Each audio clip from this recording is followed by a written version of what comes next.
Capítulo 2. Una historia donde triunfa el amor. La historia del hombre principia con un brote del amor de Dios y se desarrolla en una constante manifestación de este amor divino que busca siempre al que creó a su imagen para iluminarlo con su luz, guiarlo en su camino y fortalecerlo con su presencia. La historia de la humanidad que nos presentan las páginas bíblicas es la historia de cada uno de nosotros. En ella hay dos constantes: el amor de Dios que se desborda sobre cada uno de nosotros y el egoísmo humano que nos arrastra repetidas veces hasta escondrijos oscuros que quieren neutralizar la fuerza del amor divino. Las frases bíblicas que meditamos en este capítulo deben ser consideradas como dirigidas a cada uno en especial para apreciar y aceptar la fuerza de aquel amor que solamente es capaz de producir en nosotros la vida.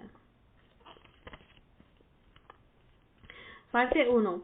Somos la imagen de Dios. Entonces dijo Dios: hagamos a los seres humanos a nuestra imagen según nuestra semejanza, para que dominen los peces del mar, las aves del cielo, los ganados, las bestias salvajes y los reptiles de la tierra.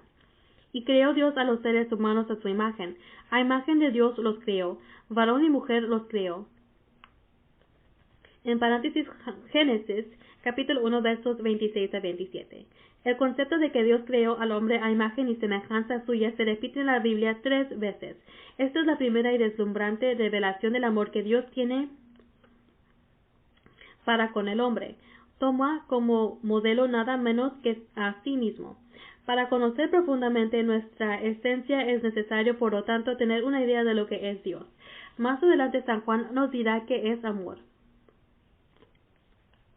Como el pez fue creado para vivir en el agua y fuera de ella muere, así el hombre que fue creado empapado de amor no puede vivir sino recibiendo y dando amor. El hombre no se parece a él en lo exterior, sino en lo más profundo de su ser, por tener un espíritu proyectado a la eternidad. Dios lo crea, le da su amor misericordioso y lo lanza a la eternidad para gozar siempre con él. Parte 2. Colaboradores de Dios. Entonces el Señor Dios tomó al hombre y lo puso en el huerto de Edén para que lo cultivara y lo guardara. Y dio al hombre este mandato: puedes comer de todos los árboles del huerto, pero no comas del árbol del conocimiento del bien y del mal, porque si comes de él, morirás irremediablemente. Después el Señor Dios pensó: no es bueno que el hombre esté solo, voy a proporcionarle una ayuda adecuada.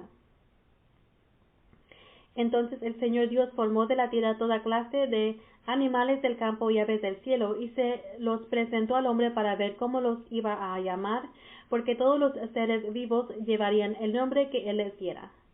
En paréntesis, Génesis capítulo 2, versos 15 a 19.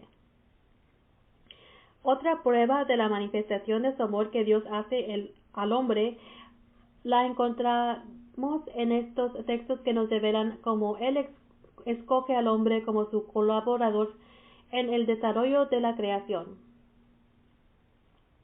El trabajo antes del pecado original no era un castigo, sino un premio que elevaba al hombre a la categoría de colaborador de Dios creador. El desarrollo científico de la creación tiene su raíz en la voluntad de Dios expresada en estos textos. Otra manifestación de la generosidad de Dios con los hombres es el haberles entregado todas las cosas para su beneficio. El hombre es el rey de la creación. Parte 3. La promesa del Salvador. Pondré enemistad entre ti y a la mujer, entre tu descendencia y la suya. Ella te herirá en la cabeza, pero tú solo herirás su talón. En paréntesis, Génesis capítulo 3, verso 15.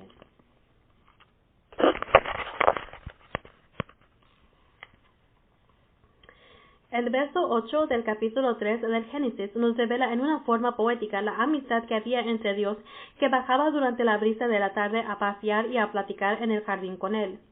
Después del pecado que fue fruto de desconfianza en la palabra de Dios, soberbia y desobediencia, el hombre empezó a tenerle miedo a su Creador. El pecado le distorsionó la idea de Dios amor y le hizo concebir la idea de un Dios terror. No obstante esta tradición del hombre, Dios no lo abandona ni lo maldice, sino que le promete el Redentor. Al rechazo que le hace el hombre, Dios responde prometiendo a su Hijo.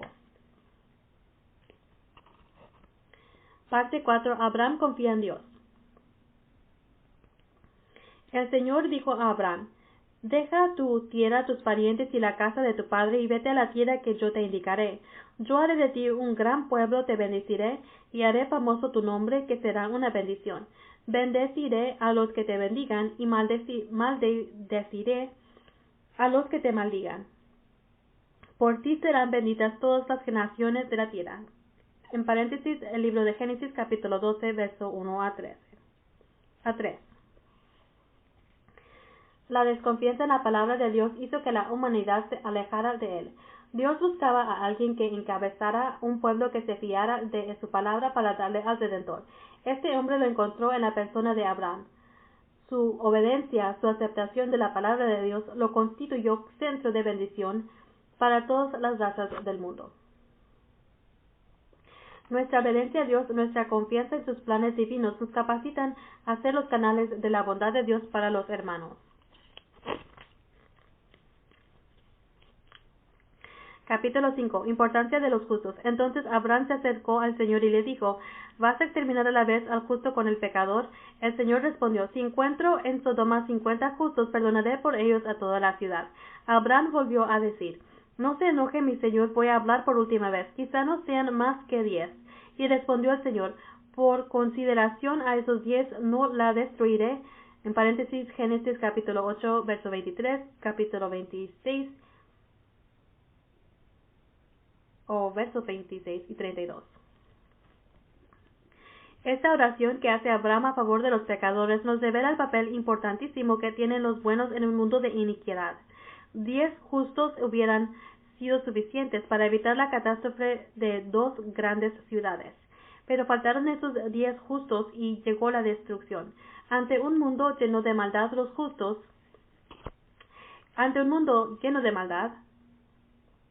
los justos, aunque sean pocos, no tienen que acomplejarse ni ser pesimistas, porque en la balanza de Dios tienen más peso los justos que los pecadores. Parte 6. Dios defiende a los oprimidos. El Señor siguió diciendo: He visto la opresión en mi pueblo en Egipto, he oído el clamor que le arrancan sus opresores y conozco sus angustias. Voy a bajar para librarlo del poder de los egipcios. Lo sacaré de ese país y lo llevaré a una tierra nueva y espaciosa, a una tierra que emana leche y miel, a la tierra de los cananeos, hititas, amorreos, pereceos, jebeos y jebuseos. He visto también cómo son oprimidos por los egipcios. En paréntesis, Éxodo capítulo 3, versos 7 a 9. Enseñarse en contra de los pobres, pensando que están desamparados, es un grave error. En realidad, los oprimidos por los hombres son los defendidos por Dios. Dios ve, escucha y conoce los sufrimientos de sus hijos y, a un determinado momento, baja para defenderlos. Los que fincan su poder en la injusticia y el odio serán aplastados por el omnipotente amor que Dios tiene para con los más débiles. Aparentemente son siempre los prepotentes quienes triunfan en esta vida, pero Dios, que vigila sobre el sufrimiento de los más débiles, hace sentir su justicia en esta vida o en la otra. Parte 7. La antigua alianza. Ahora bien, si me obedecen fielmente y guardan mi alianza, ustedes serán el pueblo de mi propiedad entre todos los pueblos, porque toda la tierra es mía, serán para mí un reino de sacerdotes, una nación santa. En paréntesis, el libro de Éxodo capítulo 19, versos 5 a 6. El amor de Dios que se ha manifestado en las 10 plagas de Egipto y en la liberación del pueblo elegido, llega al punto de estrechar una alianza eterna para asegurar a este pueblo su asistencia. Estas palabras son la proclamación de la antigua alianza, que después será renovada por Cristo y que manifestará cómo Dios se volca a favor de quienes escuchan y practican su enseñanza. Parte 8. Existe un solo Dios. No tendrás otro Dios fuera de mí. No te harás escultura ni imagen alguna de nada de lo hay arriba en el cielo, aquí abajo en la tierra, o en el agua debajo de la tierra. No te postrarás ante ellas ni les darás culto, porque yo, el Señor tu Dios, Soy un Dios celoso que castigo la maldad de los que me odian en sus hijos y hijas hasta la tercera y cuarta generación, pero soy misericordioso por 1000 generaciones con los que me aman y observan mis mandamientos. En paréntesis, el libro de Éxodo, capítulo 20, versos 3 a 6. El pueblo de Israel fácilmente se dejaba contagiar por las creencias supersticiosas de los pueblos vecinos. Se olvidaba del verdadero Dios y se entregaba a los adivinos, hechiceros y al culto de los espíritus malignos. En paréntesis, Deuteronomio capítulo 18, versos 10 a 11.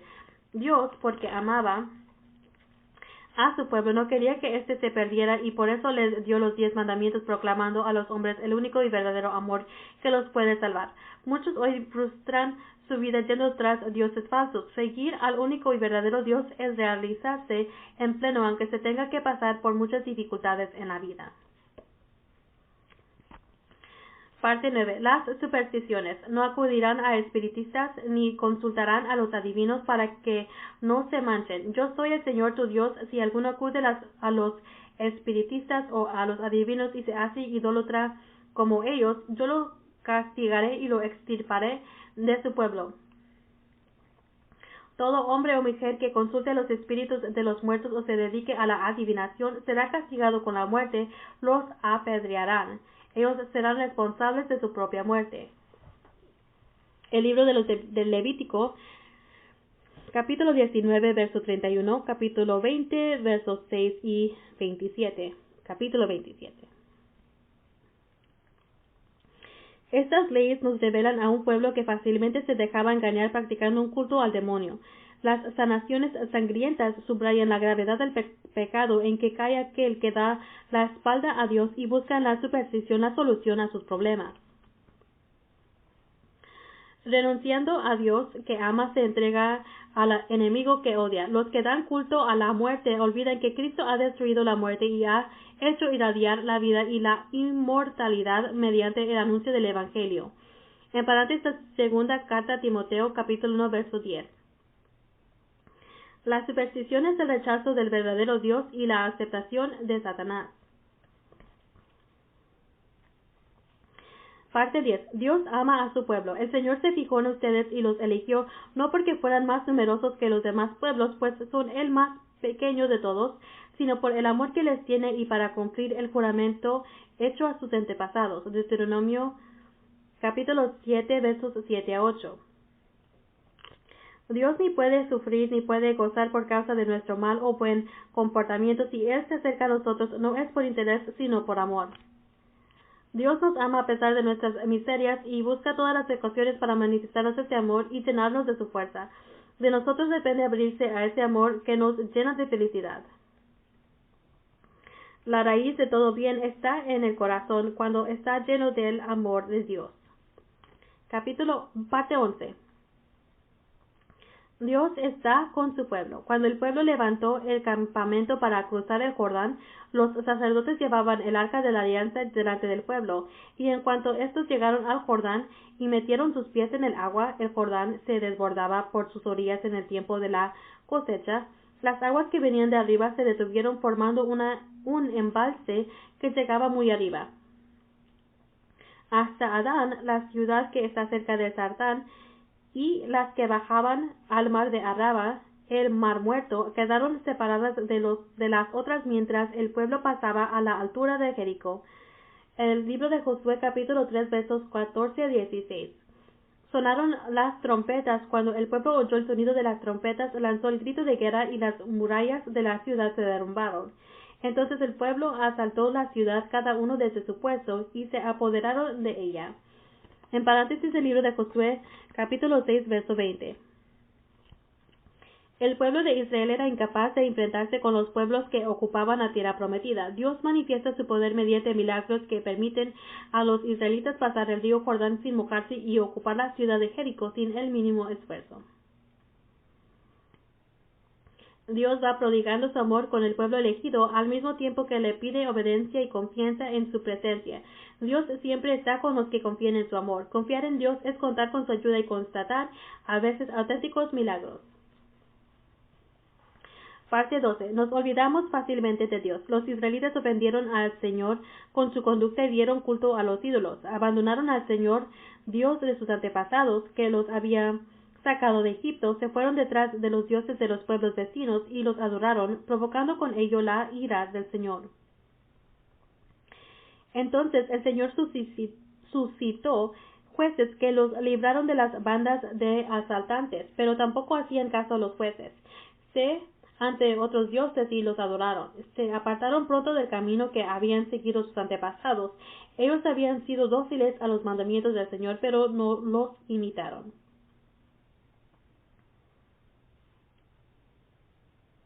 En paréntesis es el libro de Jueces, capítulo 2, versos 11 a 12 y versos 16 a 17.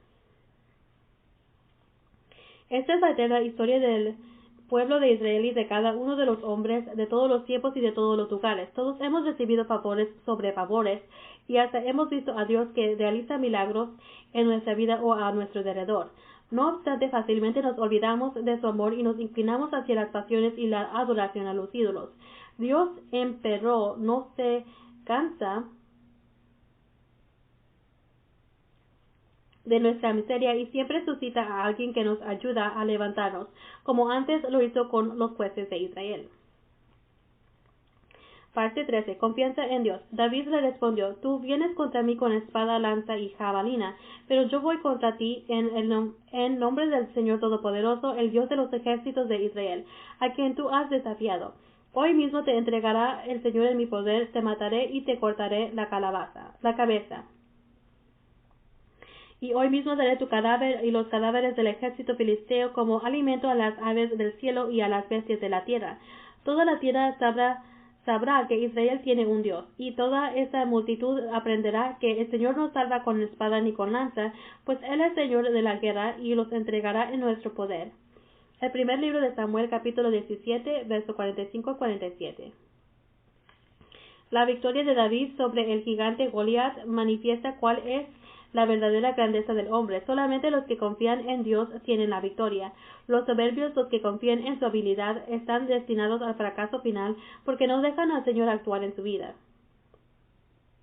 Solamente los que confían en Dios tienen la victoria. Parte 14. Vendrá el Salvador. Tu dinastía y tu realeza subsistirán para siempre ante mí, y tu trono será estable para siempre. El segundo libro de Samuel, capítulo 17, verso 16. La promesa de la venida del Salvador se renueva y se hace cada vez más concreta. De la estirpe de David vendrá la salvación. El amor de Dios tomará forma de un hombre para llevar al hombre a Dios. Todo el Antiguo Testamento está orientado hacia esa venida y es una preparación para que los hombres lo reciban en su vida. Parte 15. Humildad y perdón. David reconoció ante Natán: he pecado contra el Señor. Entonces Natán le respondió: el Señor perdona tu pecado, no morirás. En el segundo libro de Samuel, capítulo 12, verso 13. Llama la atención cómo Dios perdona los grandes pecados de David cometidos por causa de su adulterio, con solo reconocer su culpabilidad. Adán, Caín y Saúl no supieron reconocer su culpa y se excusaron ante Dios y por eso no consiguieron el perdón. David es el primero que nos da el ejemplo de humildad y arrepentimiento y por eso obtiene la misericordia del Señor. En esta respuesta de Dios al arrepentimiento de David vemos la disposición que tiene el Señor de darnos su abrazo de perdón y de paz. Adán, Caín y Saúl no supieron reconocer su culpa, por eso no consiguieron el perdón. Parte 16. Los rebeldes y los pobres de Dios. Del mismo modo, todos los jefes de los sacerdotes y el pueblo pecaron sin cesar, practicando las abominaciones idolátricas de las naciones y contaminando el templo que el Señor se había consagrado en Jerusalén. El Señor, Dios de sus antepasados, en su afán de salvar a su pueblo y a su templo, los envió continuos mensajeros, pero de ellos menospreciaron sus palabras y se mofaron de sus profetas, colmando así la ira del Señor contra su pueblo, hasta el punto que ya no hubo remedio. El segundo libro de Crónicas, capítulo 36, versos 14 a 16.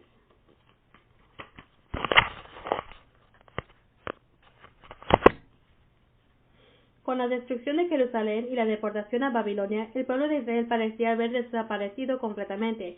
Dios había preparado durante muchos siglos a su pueblo para crear un ambiente acogedor a la venida del Mesías prometido, pero los pecados de todo el pueblo parecieron borrar el plan de Dios.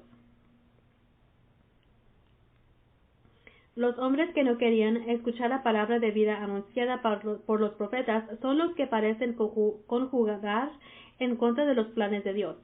Sobre la iniquidad y la destrucción causada por la maldad humana, triunfa el amor de Dios que saca del exilio y reúne a los pobres de Dios, que forman el nuevo y verdadero pueblo de Dios que reconoce y recibe al Salvador.